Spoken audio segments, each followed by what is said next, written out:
Muito bem, vamos para sexta-feira. Sexta-feira o título é Alicerçados e arraigados no amor de Cristo. E o versículo, Efésios 3, 18 e 19. A fim de poderdes compreender com todos os santos qual é a largura e o comprimento e a altura e a profundidade e conhecer o amor de Cristo, que excede todo entendimento, para que sejais tomados de toda a plenitude de Deus. Então, irmãos, veja, esse versículo, né? Começamos com Efésios 3, 17. Nós vimos principalmente na quinta-feira. O que o versículo diz? Habite Cristo no vosso coração pela fé. O que é isso? Veja, quer dizer, aí quando você vai para Colossenses 3,17, aliás 3,16, ali fala, habite ricamente em vós a palavra de Cristo. Então, fazer habitar Cristo é a mesma coisa que habitar a palavra de Cristo, certo? Mas você nota, irmãos, aqui ele fala algo que lá em Colossenses 16 ele não falou. É uma pequena palavra, mas faz toda a diferença. Assim, habite Cristo no vosso coração pela fé. Esse pela fé é fé no quê? É fé na palavra, irmãos. Por isso, na quinta-feira, eu falei tanto sobre nós recebermos a palavra de Deus como ela é, sem nos justificar, quando ela nos expõe, sabe? Quando ela vem e mostra o coração de Deus pelas pessoas, pela pregação do evangelho, aí você fica justificando. Não, mas eu não tenho tempo. Não, mas isso dessa forma eu não quero. Não, mas em tal lugar eu não vou. Nós estamos tendo a mesma atitude de Saul, irmãos, quando ele foi repreendido por Samuel, pelo menos 2 vezes, por estar fazendo errado, fora da palavra de Deus, e mesmo assim ele dava um jeito de distorcer as coisas, dizendo, não errei não. Então, irmãos, é preciso de fé, para que então a palavra entre em nós. E a fé, irmãos, não é eu modificar as coisas. Hoje, irmãos, no mundo há um grande movimento, no mundo e até no meio cristão, para modificar a Bíblia. Uma vez conversando com um jovem a respeito da vida que ele levava, ele falou, não, normal, eu posso fazer isso, eu posso sair, ficar com pessoas, me relacionar, ter relação sexual, eu posso ir em baladas, enfim, normal, eu não faço mal para ninguém, eu observo as coisas que a Bíblia fala. Mas peraí, mas como é que você observa as coisas que a Bíblia fala? Mas observa o quê? Aquilo que lhe é conveniente. Então, estava lá na reunião, estava ouvindo a palavra, mas a palavra, na verdade, irmãos, ela não produzia nada nele, porque não havia mais fé na palavra, havia só um sentimento de, não, isso tá bom, não, isso não é bem assim. E isso, na verdade, eu ainda estou colocando um exemplo extremo, né, uma questão moral. Mas muitas vezes, irmãos, nós não estamos com problema nenhum na questão moral. Nós vivemos uma vida de acordo com a palavra de Deus, não temos pecado grosseiro, erramos, caímos uma coisinha ou outra. Mas qual é o problema? O problema é muitas vezes nós estamos frios, irmãos, estéreis, não damos fruto, não pregamos o evangelho, ficamos contentes em ter um viver de reuniões. Isso, irmãos, para um cristão não é pecado, mas isso também é escolher o trecho, o ponto da palavra de Deus em que eu vou seguir. E aí, irmãos, veja, entra a palavra profética. Por quê? Porque ela vem batendo nesse ponto, irmãos. E essa é a vontade de Deus. E a vontade de Deus tem sido trazida para nós através dessa palavra. Para que não haja desculpa. Porque amanhã você não esteja diante do Senhor e fala, não, mas ninguém me falou nada. Eu achei que podia viver assim. E essa palavra, por isso Pedro diz, né? É como uma candeia que ilumina um dia, assim, um dia tenebroso, né? Nas trevas da noite, que é o final dessa era.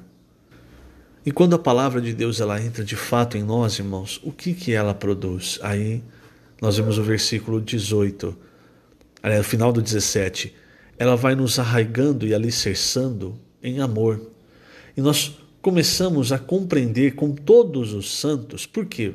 Porque conforme nós vamos vivendo, sem a palavra entrar em nós, pode notar, você vai tendo um viver mais individualista. Mas conforme a palavra vai entrando e vai gerando o amor, o ágape, você se torna uma pessoa mais próxima dos santos, uma pessoa que serve, uma pessoa que busca sempre a comunhão. E aí você começa a compreender, junto com os santos, a largura, o comprimento, a altura e a profundidade, e conhecer o amor de Cristo. Quer dizer, você começa a perceber tudo o que Deus é. Não apenas o que Ele é na sua vida, mas na vida de todos os outros irmãos. Veja, eu vou ler aqui na página 17, o primeiro parágrafo. Olha só. Cristo quer habitar em nosso coração para alicerçar-nos e arraigar-nos em amor. O resultado é deixarmos de ser individualistas, a fim de podermos compreender com todos os santos as dimensões do amor de Cristo. Não mais estamos isolados, porque todos nós somos membros do corpo de Cristo. Sozinhos jamais conseguiremos compreender a grandeza de Cristo. Isso só é possível quando cooperamos uns com os outros. No PAC, por exemplo, aprendemos a trabalhar em equipe. Se houver dificuldades, vamos pedir ajuda aos irmãos. Quando há uma ferida num membro do corpo, o corpo todo se mobiliza para cuidar. Estamos no corpo de Cristo, portanto, sua dor é minha dor, sua alegria é minha alegria. Então aqui tem um exemplo, irmãos. E o nosso velho homem não gosta de ser mandado, não gosta de ser orientado, nada. Ele gosta de viver por ele. A minha ideia é essa, o jeito que eu quero fazer é esse. E se alguém falar que está errado, eu fecho a cara, eu faço o bico. É assim, irmãos. E ali, eu falei quando eu estava falando da quinta-feira, ali no parque, nesse ambiente, quando nós somos expostos, muitas vezes você acha, eu vou para lá para pregar evangelho, Não, às vezes o Senhor está te levando para te expor mesmo, para quebrar mesmo. Vou ler outro trecho, veja. Página 18, o penúltimo e o último parágrafo. Cristo e o amor são uma só coisa, pois Cristo é Deus e a essência de Deus é amor. Nossa mente limitada não entende o que é o amor de Deus. Para tanto, precisamos ser levados à esfera espiritual. Quando saímos às ruas com as equipes do PAC, experimentamos as coisas que estão em outra esfera. Temos relatos de irmãos que, ao orar e passar livros para as pessoas, se sentem pressionadas pelos que querem impedi-los de servir. Mas o Senhor os protege com uma blindagem espiritual. E nessa esfera eles deixam de se preocupar com as coisas ao redor e as pessoas recebem a ajuda necessária. Isso excede todo o nosso entendimento humano. Estamos sendo preenchidos por Deus. Ele quer preencher-nos com Cristo para que Ele mesmo e nós possamos tecer um tecido de amor. Pela convivência gerada nas saídas para as ruas, no serviço ao Senhor e no cuidado com pessoas, o tecido de amor está sendo formado e preencherá todo o nosso vazio. Cristo nos está enchendo da realidade do amor até a plenitude de Deus. Então veja, irmãos, nós temos muitas barreiras. E essas barreiras, irmãos, muitas vezes são barreiras que nós mesmos colocamos, são sofismas. Às vezes coisas que Satanás semeou e nós vamos deixando crescer. Não se esqueça, querido irmão, querida irmã, esse trecho de Efésios 3:17, para que a palavra de Cristo, o próprio Cristo, ele habite no nosso coração, o caminho é a fé. Uma hora eu preciso abrir meu coração, eu preciso crer. Agora, se eu só creio naquilo que me é conveniente, então Cristo não vai habitar de modo que Ele seja o que está sentado no trono, que Ele tenha o controle.